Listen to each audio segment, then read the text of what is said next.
আমাৰ দল ইতিমধ্যে আমাৰ নেতৃত্ব প্ৰস্তুত হৈছে। বিৰোধী তছনছ হৈ যাব। এই যি নিৰ্বাচন হ'বলৈ গৈ আছে, এই নিৰ্বাচনত বিৰোধী আকৌ এবাৰ একা পাব। তৃতীয়বাৰৰ কাৰণে ভাৰতীয় জনতা পাৰ্টীৰ নেতৃত্বত NDA চৰকাৰ অসমত হ'ব। অখিল গগৈ আৰু কংগ্ৰেছৰ নিমিলা অংক মিলি অহা নাই। নিমিলে, এইবিলাক হ'ল মাইনাছে প্লাছ। এইবিলাক হ'ল মহাজোঁট নহয়, মহাযুদ্ধ। মহা মিছা কথা কোৱাৰ কাৰণে কেইজনমান সন্মানীয় ব্যক্তি লগ লাগে আৰু তেওঁলোক আস্থা আৰু বিশ্বাসত জনতাই নলয়। আস্থা আৰু বিশ্বাসত জনতাই লৈ আছে ভাৰতীয় জনতা পাৰ্টী আৰু NDA।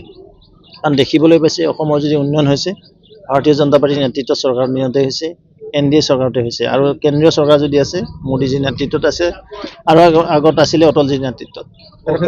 কংগ্ৰেছে এতিয়ালৈকে মিত্ৰতাৰ ক্ষেত্ৰত কোনো সঠিক সিদ্ধান্ত ল'ব পৰা নাই। কংগ্ৰেছে কি সিদ্ধান্ত ল'ব? ক'ৰবাত দুৰ্নীতি কেনেকৈ কৰিব পাৰি, পাকিস্তানত কেনেকৈ যাব পাৰি, বাংলাদেশত কেনেকৈ যাব, সেইবিলাকে সিদ্ধান্ত ল'ব পাৰিব। বাকীতো অসমৰ জনতাৰ উন্নয়নৰ কাৰণে কি সিদ্ধান্ত আছে কংগ্ৰেছৰ? আগতেও ল'ব নোৱাৰিলে। সংখ্যালঘু সমষ্টিক লৈ কংগ্ৰেছ আৰু ৰাইজৰ দল অখিলৰ লগত পোৱা কামৰা লাগিছে। সেইবিলাকে থাকিব আৰু সেই মানকাচা, ধুবুৰী, লাহৰী ঘাট, জনিয়া, বাঘবৰ, চেঙা, এইপিনে আমাৰ দলগাঁও, এইবিলাকত কংগ্ৰেছ থাকিব।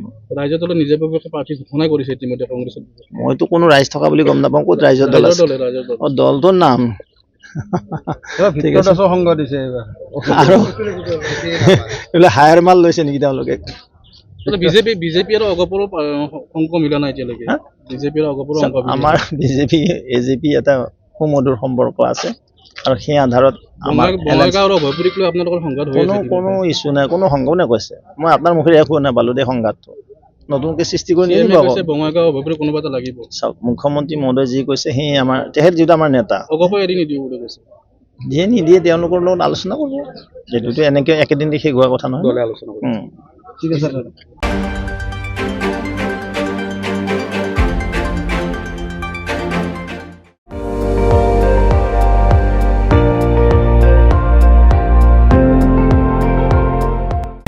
আপুনি চাই আছে ND24, সৰ্বশ্ৰেষ্ঠ নহয় সৰ্বোত্তমৰ দৌৰত।